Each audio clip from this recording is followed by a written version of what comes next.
નમસ્કાર, મારી Manjula Salani official YouTube ચેનલમાં આપ સૌનું હાર્દિક સ્વાગત છે. નમસ્કાર, આપની સાથે હું છું મંજુલા. અત્યારે લગ્ન હોય એટલે ડીજેની બબાલ ત્યાં નક્કી જ હોય. જ્યારે લગ્ન હોય ત્યારે ડીજેની બબાલો ખૂબ થતી હોય છે. એ ડીજેની બબાલો તેમાં પછી એના કારણો અલગ અલગ હોય છે. તેના અનેક કારણો હોય છે. હવે ડીજે રાખવાથી આપણને નુકસાન થાય છે કે ફાયદો? તો એનાથી આપણને મોટા ભાગે નુકસાન જ થાય છે. કારણ કે તેમાં પહેલા ભાગે તો એવું જોવા મળે છે કે તે ખૂબ મોટી બબાલો થાય છે અને પ્રસંગો બગડે છે. અને સાથે જ એમાં ધ્વનિ પ્રદૂષણ પણ વધુ થાય છે અને એમાંથી આપણા પૈસાનું પાણી થાય છે. છતાં પણ આપણે લગ્ન પ્રસંગોમાં ડીજે રાખીએ છીએ. હમણાં જ ઠાકોર સમાજના બંધારણમાં ડીજેની બબાલો થઈ અને ત્યાર પછી અત્યારે એક અમદાવાદમાંથી પણ કંઈક એવો જ કિસ્સો આવ્યો. અમદાવાદમાં સરસપુર નામનું ગામ અને એ ગામમાં એક રાત્રે દીકરીના લગ્ન હતા. એ લગ્નમાં ત્યાર પછી એવું થયું કે બાજુવાળામાંથી જે બાજુને પાડોશી હતા ત્યાંથી તેઓ એવું કહેવા આવ્યા કે તમે ડીજે ધીમું વગાડો, ગીતો થોડા ધીમા વગાડો. એટલે ત્યાં પછી બંને પક્ષ આમને સામને આવી ગયા અને ખૂબ તોડફોડ કરી, ખૂબ મોટી બબાલ થઈ. ત્યાં એકબીજા સામે પોતે ઝઘડ્યા અને ખૂબ ભયંકર નુકસાન થયું.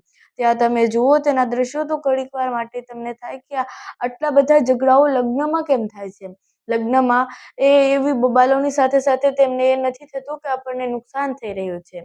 કેટલીય વખત એકબીજાને મારવામાં આવે છે અને એનું નુકસાન ખૂબ ઘણી મોટી માત્રામાં જોવા મળે છે. હવે એવું તો શું લેવાને કરવું જોઈએ કે આપણે જ કંઈક આપણા માટે ઉદ્ભવ કરી રહ્યા છીએ ને જેનું નુકસાન આપણને થઈ રહ્યું છે.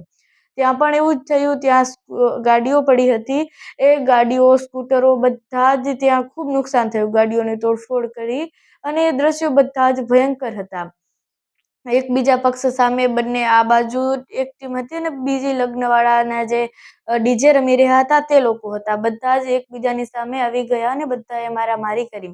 ત્યાર પછી આખરે પોલીસ આવી તે મામલો શાંત પાડ્યો અને પોલીસે પછી 6 લોકોની તેમાં અટકાયત કરી. જ્યારે પોલીસ આવે ત્યારે જ આવા મામલાઓ શાંત પડે છે અથવા તો ક્યારેક એવું થાય કે પોલીસ સ્ટેશનમાં દીકરીની વિદાય કરવામાં આવે. આટલી બધી કરુણ સ્થિતિઓ આપણે આપણા હાથે જ કરીએ છીએ. આપણે એવું નથી વિચારતા કે કોઈનો પ્રસંગ બગડી રહ્યો છે અને આપણે એવું શું લેવાને કરવું જોઈએ. તેમાં પછી જેના લગ્ન હોય છે તે લગ્નમાં એ વરરાજા અને જે વધુ હોય છે તેમની સ્થિતિઓ ખૂબ ભયાનક હોય છે. તેઓના પ્રસંગમાં જે આવી રીતે પ્રસંગો બગાડવામાં આવે છે તેનું નુકસાન માત્ર આપણને જ નથી થતું, એ અનેક લોકોને નુકસાન થાય છે. એ ધારીનું ધીંગાણું હોય કે પોલીસ સ્ટેશનમાં દીકરીની વિદાયની વાત હોય, આ બધે જ માં ડીજેની બબાલો અને લગ્નના ઝઘડાઓ જ છે.